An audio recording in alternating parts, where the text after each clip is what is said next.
L'invasion russe en Ukraine, chronologie des événements à nos jours.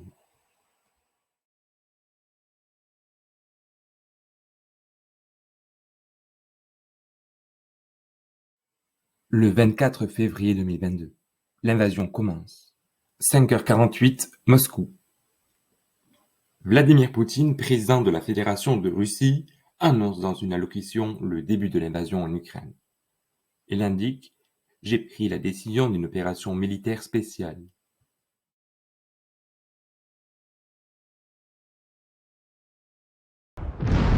Quelques minutes plus tard, des explosions retentissent en Ukraine. Les principales villes ukrainiennes sont bombardées. Peu de temps après, les Russes pénètrent sur le territoire ukrainien. 6h48, heure locale. Des mouvements de troupes russes en Ukraine, en provenance de la Biélorussie et de la Russie. De multiples réactions au niveau mondial. Volodymyr Zelensky appelle à créer une coalition anti-Poutine pour contraindre la Russie à la paix. Le secrétaire général de l'ONU, Antonio Guterres, indique « C'est le moment le plus triste de mon mandat » et demande à Poutine « Empêchez vos troupes d'attaquer l'Ukraine, donnez une chance à la paix car trop de gens sont morts. » De plus, Boris Johnson, ancien Premier ministre du Royaume-Uni, condamne les événements horribles en Ukraine. Boris Johnson indique que son pays répondrait de manière décisive aux opérations russes. De son côté, Emmanuel Macron, président de la France, indique que la France condamne fermement la décision de la Russie de faire la guerre en Ukraine. De plus, la Russie doit mettre immédiatement fin à ses opérations militaires. Aux États-Unis, Joe Biden, président, dénonce une attaque préméditée où Poutine est l'agresseur. Il choisira la guerre, il devra faire face aux conséquences. En Chine, la porte-parole de la diplomatie chinoise indique que la Chine suit de près les événements en Ukraine en s'abstenant de condamner Moscou. En Allemagne, Olaf Scholz, chancelier, dénonce une tentative de déplacer par la violence les frontières de l'Europe, voire peut-être de rayer un pays entier de la carte mondiale.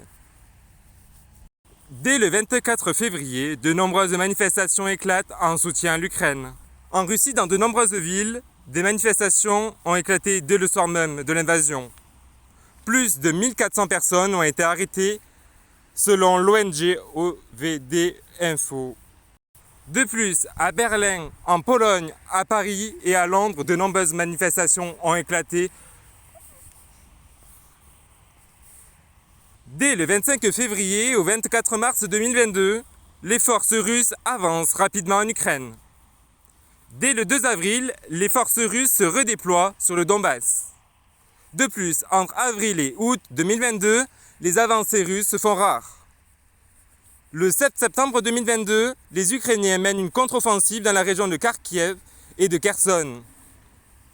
Selon le HCR, au 15 février 2023, 8 millions de réfugiés ukrainiens ont été recensés en Europe, soit 18% de la population ukrainienne.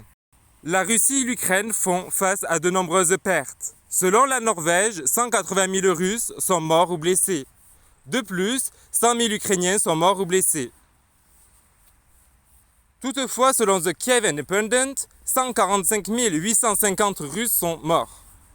Et plus de 20 000 chars, camions, hélicoptères ont été détruits depuis le début de l'invasion en Ukraine. Selon une enquête, 88% des Européens sont favorables à l'accueil des Ukrainiens dans l'Union européenne. De plus, il y a de nombreuses aides occidentales depuis les dernières semaines. Ces dernières auront des conséquences sur le champ de bataille puisque l'Occident transfère du matériel lourd. Depuis près d'une semaine, la Moldavie crée une déstabilisation menée par la Russie.